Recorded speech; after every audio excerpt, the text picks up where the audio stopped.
हाँ जी तो welcome back Hasan live TV ते मित्रों वीडियो अगे वध तो वध शेयर करो। हसन लाइव टीवी सबसक्राइब नहीं किया तो सबसक्राइब करो।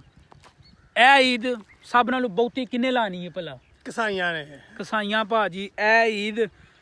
ईद फुली डेडिकेट जी कसाइयां वास्ते भी जे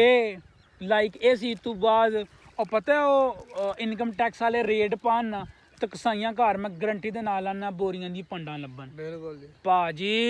छड्ड गल्लां दिओ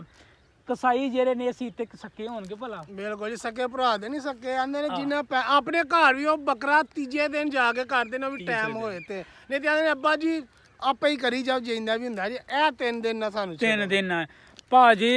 साडे अपने जानन वाले ने कुछ कसाई आसे पासे जेडे ईद के तीसरे दिन जाके जोहर तो बाद जाके जरा ना कुर्बानी करते हैं कि दूसरे लोगों की जरा कुर्बानी वो करनी है दूजे लोगों की खल लानी है। उन्हें क्या चौधरी साहब की खल लानी है तो डोगर साहब तो जेडे ने वो अपना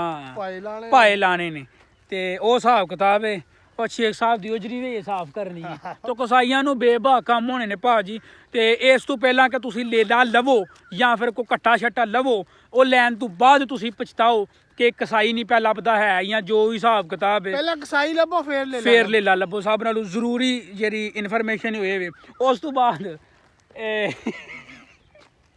पता है एक बारी असीं भी लिया सी एक बारी एक वड्डा जानवर लाओ जी वड्डा जानवर लिल ते लिया ते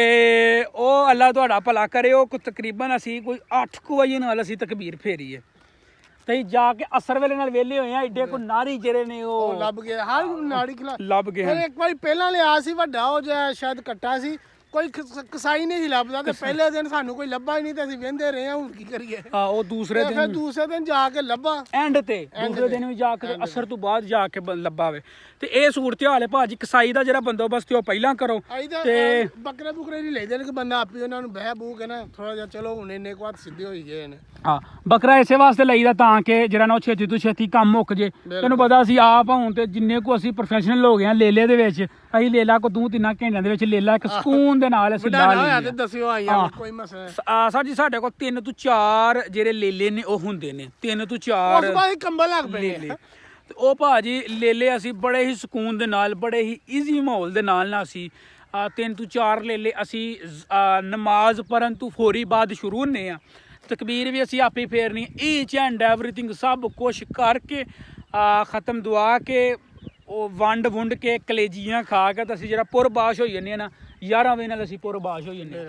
ਬੜਾ ਵੀ ਅਸੀਂ ਸ਼ੁਰੂ ਹੋਏ ਤੇ 8 ਵਜੇ ਨਾਲ ਜਿਹੜਾ ਨਾ ਅਸੀਂ ਸ਼ੁਰੂ ਹੁੰਨੇ ਆ 8 ਵਜੇ ਨਾਲ ਅਸੀਂ ਵੇਲੇ ਹੁੰਨੇ ਆ ਜਿੰਨੂੰ ਕਿਸੇ ਨੂੰ ਚਾਹੀਦੀ ਹੋਈ ਖਿਦਮਤ ਦੇਣ ਲਈ 11 ਵਜੇ ਤੋਂ ਬਾਅਦ ਜੇ ਕੋਈ ਬੰਦਾ ਲੇਲਿਆਂ ਦਾ ਕਿਉਂਕਿ ਕੱਟੇ ਸਿੱਟਦੇ ਨਹੀਂ ਕੋਈ ਲੇਲਿਆਂ ਦਾ ਤੇ ਲੇਲਾ ਵੀ ਛੋਟਾ ਲੇਲਾ ਹੋਣਾ ਚਾਹੀਦਾ ਸਾਡੇ ਮੁਤਾਬਕ ਹੋ ਜੇ ਸਾਡੇ ਤੋਂ ਭਾਰਾ ਹੋਇਆ ਤੇ ਫਿਰ ਤੁਸੀਂ ਆਪੀ ਜ਼ਿੰਮੇਦਾਰ ਹੋ ਉਹਨਾਂ ਨੂੰ ਇਹ ਥੱਕੇ ਹੋਏ ਤੇ ਅੱਧ ਦੇ ਵਿੱਚ ਲੇਲਾ ਛੱਡ ਕੇ ਸਾਡਾ ਨਾਮ ਮੂਡ ਬਣੇ ਤੇ ਇਹ ਸਾਰਾ ਹਿਸਾਬ ਕਿਤਾਬ ਹੈ ਭਾਜੀ ਇਹ ਲੇਲਿਆਂ ਕਸਾਈਆਂ ਦੇ ਜਿਹੜੇ ਨੇ ਨਾ ਟਸ਼ਨ ਉਹ ਨਹੀਂ ਪਾਏ ਜਾਂਦੇ। ਤੇ ਇਸ ਅੱਜ ਦਾ ਵਲੌਗ ਉਮੀਦ ਕਰਾਂਗੇ ਮਿੱਤਰੋ ਅੱਜ ਦਾ ਵਲੌਗ ਤੁਹਾਨੂੰ ਪਸੰਦ ਆਇਆ ਹੋਵੇਗਾ। ਵਲੌਗ ਪਸੰਦ ਆਇਆ ਤਾਂ ਇਸ ਵੀਡੀਓ ਨੂੰ ਅੱਗੇ ਵੱਧ ਤੋਂ ਵੱਧ ਸ਼ੇਅਰ ਕਰੋ। ਇਸ ਚੈਨਲ ਹਸਨ ਲਾਈਵ ਟੀਵੀ ਨੂੰ ਸਬਸਕ੍ਰਾਈਬ ਕਰੋ। ਮਿਲਦੇ ਹਾਂ ਤੁਹਾਨੂੰ ਨਵੇਂ ਵਲੌਗ ਦੇ ਵਿੱਚ। ਰੱਬ ਰੱਖਾ।